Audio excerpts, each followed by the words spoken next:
Hello guys, shoutout nga pala kay paring Orly.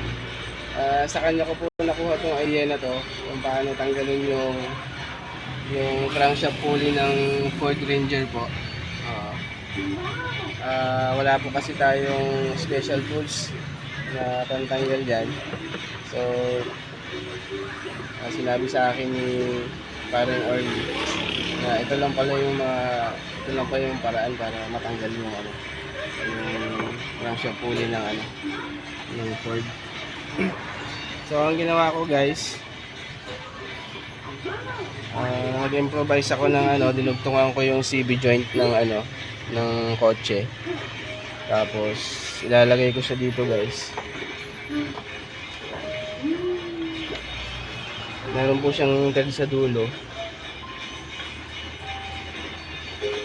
At papasok ko to guys. Para meron tayong pang tuser.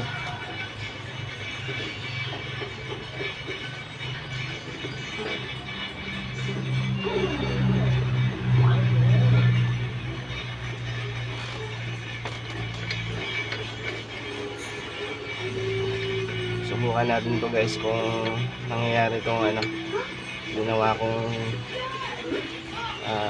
paraan para matanggal natin tanggal natin tong crankshaft pulley.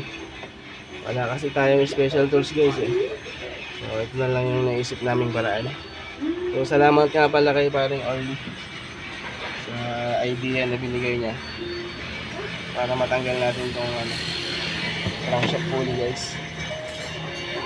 Ito tingnan natin kung ano siya matatanggal.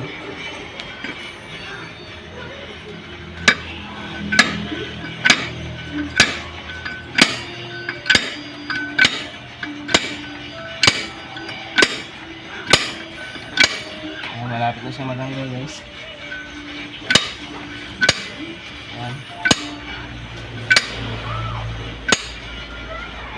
Tutok mo guys. Ayun, ang galing guys. Dahan-dahan lang talaga yung pagbukbok natin guys para mabilis siya matanggal. Hanggang natanggal na po. Ito po yung crankshaft pulley ng Ford 2.0 dual turbo. So tanggal na ho natin. So ito lang yung